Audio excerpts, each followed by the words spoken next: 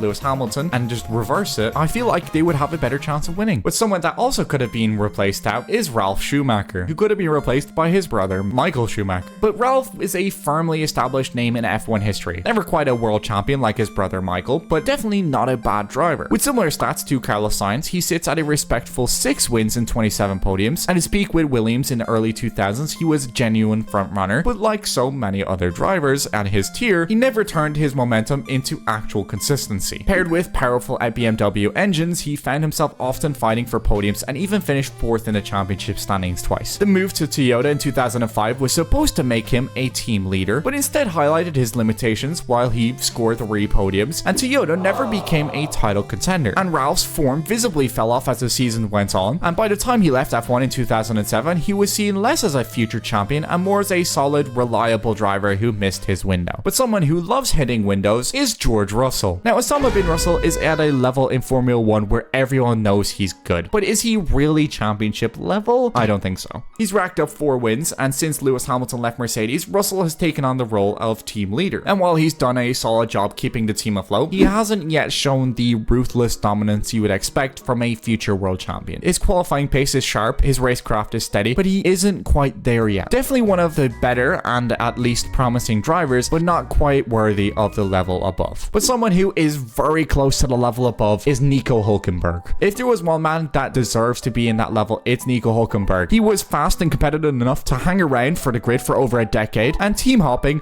was pretty much in his name. But even then, he was allergic to podiums. Nico has some crazy features to his name, racking over 600 career points, taking a pole position, and even winning Le Mans on the side in 2015. And yet, he holds the records for the most race starts without a podium finish, which was an unlucky streak that he broke after 239 races in Silverstone this year. If anything, Nico Hülkenberg's career is proof that being a midfield driver isn't about being bad, but instead about being good enough to always be there, but just not good enough to be aspiring champion. campaign right now, which is exactly where we cut into level 5. We have aspiring champions now, and we can't talk about aspiring champions without talking about Charles Leclerc. The man is fast enough to fight at the very front, composed enough to deliver wins under pressure, but still waiting for the one magical season where everything finally falls into place, which is unfortunately never going to happen because it's Ferrari after all. Since joining Ferrari in 2019, Charles Leclerc has become the team's undisputed poster boy, collecting 8 wins and nearly 50 podiums, and the hearts of absolutely, fangirling girls. I'm sorry, we're gonna put it like that. All the teenage girls just obsess over this one man. His best season so far came in 2022 when he finished second in the Drivers' Championship behind Max Verstappen. The campaign showed exactly what Leclerc could do, and his consistent performance is what keeps him in this tier. Even when Ferrari are nowhere near the fastest car, he would still find a way to drag results out of the SF24 and beyond, as shown with his emotional win and his home victory at Monaco in 2024. To a lot of fans, the question isn't whether Charles Leclerc can win a championship, it's when. He's got the raw pace, the racecraft, and the consistency, but what he doesn't have yet is the perfect piece of machinery and a team execution that turns contenders into champions. But with Ferrari slowly rebuilding and Leclerc already proven as one of the grid's elite, Ferrari fans will have to stay on the copium for a little bit. I'm sorry, it hurts to say it, but it's true. But someone who doesn't need copium is Mark Webber. Mark Webber spent the beginning of his career making his way through the midfield teams. But when Red Bull finally gave him a chance with a race-winning car, Webber proved that he wasn't just there to score points and just go home. He went on to score 9 career victories and 42 podiums. The closest came when his ultimate glory was in 2010, the season where he genuinely looked like he could become world champion. Webber actually led the championship for some time during that season, and he even went to final race in Abu Dhabi with the title still in reach. But after a tough race and some questionable strategy calls, Webber finished 3rd overall, a feature that he would repeat later in 2011 and 2013. After his retirement in 2013, his fate was sealed and he never got the championship. However, he's having a chance to come back and eventually get that championship victory, but not through him, but instead under his client Oscar Piastri. Obviously, since Mark Webber is his Australian manager, since both of them are Australian, which is fitting, Oscar has had a great season so far and could finally get that championship for Mark and himself. And maybe Oscar could do something that Mark Webber couldn't, but we'll have to see at the end of this season. But I want to also just quickly mention David Coulthard, the square of Formula 1, where he got really close to becoming a world champion in 2001, where he finished his season runner-up with 58 points behind Michael Schumacher. And that year, Coulthard put together the most complete campaign, taking multiple wins and consistently challenging Ferrari's dominance. He ultimately couldn't keep the pace of Schumacher, but second place was proof that he had speed and machinery to compete at a high level. Even outside of that season, Coulthard was always in the mix. He finished 3rd in the standings in 1995, 1998, and 2000. And his ability to pick up consistent podiums year after year made him one of the most consistent performers of his era. But unfortunately, he never became a champion, which is the same as Felipe Massa. Felipe Massa is probably the most unfortunate aspiring champion on this list. His career-defining heartbreak came at his home race in 2008, where he lost the Drivers' Championship by 1 point to Lewis Hamilton. The stage couldn't have been set better. It was his home race in Brazil. He crossed the finish line first, and for about 30 glorious seconds, he and Ferrari believed he'd clinched the title. The crowd erupted, and Ferrari's garage celebrated like it was done. But then, Lewis Hamilton slipped past Timo Glock in the dying moments of the final lap, snatching 5th place and a single point he needed to steal the championship away. Massa had done everything right, but destiny said otherwise. That moment cemented Massa's place in F1 history, where he wasn't just a good driver, but he was almost that guy, and that almost haunted him for the rest of his career. He kept fighting back, bringing solid results to Williams later in his career. Even outside the track, he ended up suing the FIA, SOM, and old F1 boss Bernie Ecclestone for not acting on the Crashgate scandal, which was what he believed cost him the championship. A messy conclusion to his F1 career, but a memorable one for sure. But memorable couldn't be talked about without talking about Valtteri Bottas and Sergio Perez. I wanted to give a special honorable mention to the two of these, who are two of the very respectable drivers in their own right. If it weren't for their more competitive teammates, these two could have easily dominated a long time ago. They already have some insane stats to their name, including a 2nd finish in the Drivers' Championship, and the both of them are returning to Formula 1 with the new Cadillac team. And I am beyond excited to see what the hell happens with these two guys, and I can't wait for the 2026 season just to see that. But I'm also excited to see the end of this season with Oscar Piastri and Lando Norris, who deserve to be in the 5th level right now, because neither of them have won a championship yet, which might end at the end of this season. Now, we can't skip past this category without talking about the two McLarens, because at the end of the day, they're both very obvious title contenders. And unless Max Verstappen decides to activate his ult for the remaining races, it's pretty clear that the title is going to go to one of the McLaren drivers. Oscar is in the lead right now, and a significant one for that, but he's calm and collective, which has made him look incredibly competitive in the pace, far more than his experienced teammate Lando, who finally escaped his curse of no wins last season in Miami. I would describe the two of these as, I would say that Lando is the faster, but Oscar has the killer instinct. And the two of these are why these two are running for the championship right now, other than having an incredibly fast car. Lando has so much pace, and I would say he's arguably the fastest driver, but he has no killer instinct and isn't able to overtake, whilst Oscar is the smarter driver in overtaking, where he can fight with, Max Verstappen in, for example, Miami, and he's able to overtake, something that Lando struggles on. So I couldn't put these guys in level 6 right now, but if one of them win this season, there might be a chance for a promotion. But talking about promotion, let's talk about level 6, which is now the World Champions. These are people that have won World Championship and they deserve to be in this category. For example, Jenson Button. Jenson Button's win came in 2009, 9 years after he started out at Williams in 2000, and for a while he bounced around teams that could never quite deliver. But Honda pulled out of F1, Ross Brawn swooped in, slapped a Mercedes engine in the back. Button opened the season, winning 6 of the first 7 races, and his performance faded a bit in the second half of the season, but the points were already in the bank, and Jenson Button became the world champion. But someone we should also talk about is Mario Andretti. Andretti is the last American to win a Formula 1 championship, and he did it in style, because in 1978 he drove for Lotus, which was a team with an incredibly sexy color palette, and he absolutely dominated with that car, and 6 wins across the season put him in a comfortable lead. The win had a tragic shadow to it though, as his teammate Ronnie Peterson tragically passed away the same year in a fatal crash in Italy, and posthumously became the season's runner-up. Despite this, the team still celebrated in the Dutch Grand Prix in 1978, where Andretti clutched the title and etched himself into F1 history. But also nudging the way into history was Nigel Mansell. Mustache man Nigel Mansell was a beloved driver amongst fans, but for years a championship title was just out of reach. His finished second in the championship 3 different times, always made the bridesmaid, never the bride. And then came 1992, armed with a Williams FW14B. Mansell destroyed everyone and wrapped up his championship with 5 races to spare. So he clearly had pace, which was exactly the same thing that James Hunt had. James Hunt is the guy Hollywood picked when they needed an F1 story sexy enough to sell movie tickets, which tells you enough you need to know about him. In 1976, the chain-smoking driver went head-to-head with Niki Lauda in one of the most famous title battles ever. Hunt was reckless and brilliant when he wanted to be, but so was Lauda. Hunt finished 3rd in a rain-soaked Suzuka race, scoring just enough points to win the title by 1 point, which is a gap that couldn't be said for Damon Hill. The pressure on Damon Hill coming into F1 was hard to imagine. Being the son of a 2-time world champion is not an easy task. Damon didn't even get into his first full-time F1 drive until the age of 32, which if we put into F1's modern age is pretty old. He nearly won the title in 1994, losing out to the infamous Adelaide's crash with Michael Schumacher. In 1996, with the dominant Williams under him, he finally closed the deal, becoming the first ever son of a world champion to finally win the championship, making him a fan favorite, similar to Kimi Räikkönen. Now, Kimi Räikkönen is a fan favorite personality of F1. Despite that, he spent years getting close to a title with McLaren, where his car broke down more often than it actually finished the race. He finally had enough and made the switch to Ferrari in 2007, and that year, heading into the final race of Brazil, he was only 3rd in the standings, but with Hamilton slipping up and Alonso off the pace, Kimi won the race and stole the championship by a single point, something that seems to be a very common trend nowadays, and he never won another championship. But that one triumph still makes him Ferrari's most recent world champion, which is sad to think that it's been nearly 20 years since Ferrari won. But the final person we need to talk about level 6 is Nico Rosberg. Now, Nico Rosberg is obviously the man who beat Lewis Hamilton in the championship in equal machinery. These two drove together at Mercedes while the team was at its most dominant era to date. Rosberg spent years in Hamilton's shadow, always being the number 2, but in 2016, Nico decided enough was enough, taking this fight to his teammate, turning into a bitter rivalry. This was especially bitter for Lewis Hamilton because if he had won in 2016, Lewis would now hold the title for the most consecutive championships in a row, beating the current record set by Michael Schumacher. Rosberg retired after his championship win and spends most of his days just looking hella fine nowadays. And then we have level 7, which is the GOATs of Formula 1. And we can't talk about the GOATs without talking about Lewis Hamilton, a 7-time world championship holder and the holder of the most wins, poles, and podiums in Formula 1 history. Lewis Hamilton won his maiden championship in 2008 with McLaren, becoming the youngest F1 championship of his time. He proceeds to dominate the hybrid era with Mercedes from 2014 all the way to 2018 2020, and if he wasn't winning, he was making the front page of fashion magazines. But someone who wasn't as caught up with fashion was Michael Schumacher, who 100% deserves to be in this category. Michael Schumacher is the final boss of F1. He has 7 championships to his name and half the paddock in fear when he was driving. His Ferrari dynasty looked like a mafia operation, and every single weekend, Schumi bullied races into submission. He became the occasional face of controversies like in Adelaide 1994, but when you're this good, being ruthless is just part of the package. But someone who was even more ruthless and more onto point was Ayrton Senna. Ayrton Senna drove like the laws of physics just didn't apply to him. Senna's strong suit was driving crazy qualifying laps, racking up 65 pole positions before his ultimate death in 1994. His rain drives were also in a league of its own, making him nearly unbeatable when the track was wet. He won the Drivers' Championship 3 times with McLaren and is widely regarded as one of the best drivers in Formula 1 history. But another person we need to talk about is Juan Manuel Fangio. Back when F1 cars looked like normal cars on steroids, Juan etched his name into history as the original GOAT of the sport. He collected 5 world titles in the 1950s in a car that was basically a metal death trap on wheels. He also uniquely won 3 titles across 4 different teams, proving his skill transcended the difference in vehicle. But someone who also transcends his vehicle is Max Verstappen, the most recent unstoppable force in F1. Verstappen racked up records before he was even winning championships, being the youngest F1 driver in history at age 17. After a thrilling conclusion to the 2021 season, he secured his maiden championship. Please argue if he actually won in the comments, because I'm an hour into this recording right now and I need engagement for my video, please. Thank you. He won 19 races of the 22 and got the highest win percentage in a single season of 86%, and had an incredible 290 point lead over the running up teammate, which was pretty significant for his time. But someone who also was significant is Sebastian Vettel. Sebastian Vettel secured 4 straight titles with Red Bull between 2010 to 2013, making him one of the most dominant forces of his era. Vettel at his peak was relentless, and although Ferrari couldn't deliver him another crown, his legacy as one of the F1's sharpest and most disciplined drivers is very clearly secure. But we need to talk about Alain Prost as well if we're talking about these GOATs. He was nicknamed the Professor for his calculated approach to driving. Alain Prost racked up 4 world titles, where his rivalry with Senna was harsh and era-defining, especially in the 1989 title, which was controversially decided by a crash in Suzuka. But Prost didn't just beat you with speed, because he outthought you, often saving just enough to snatch victories at the perfect time. And the final person who we have to talk about defining an era is Fernando Alonso, who's seen so many eras at this point that he might as well be a dinosaur. He is the immortal competitor of the current grid. Fernando Alonso is a fan favorite amongst F1 fans, and rightfully so. He is the 2-time world championship and stopped Schumacher's title reign in the mid-2000s, becoming the youngest double champion of the time. He has a level of tenacity that is just unique to him, and nowadays he's still dragging midfield cars into places they don't belong. He drove a barrel of an Aston Martin into 4th place and an overall championship standings, so we couldn't talk about the GOATs without Fernando Alonso. But I almost forgot to mention one very special honorable mention, and that honorable mention is for Nicholas Latifi. Nicholas Latifi is the savior of Formula 1, being one of the greatest drivers to ever grace the entirety of the Formula 1 grid. Debuting at Williams, Nicholas Latifi is the only driver so powerful where he has the ability to overtake safety cars for no reason at all. Not only were his driving abilities beyond this planet, but also his killer instincts. For example, when he decided he wanted to turn into a random corner on the track and then proceeded to blame the car for a seemingly self-caused problem, which is why he has to go at the top of level 7. He is one of the best drivers ever to grace the Formula 1 grid, and we would not be standing here talking about Formula 1 in the future without him. So thank you, Nicholas Latifi. Thank you.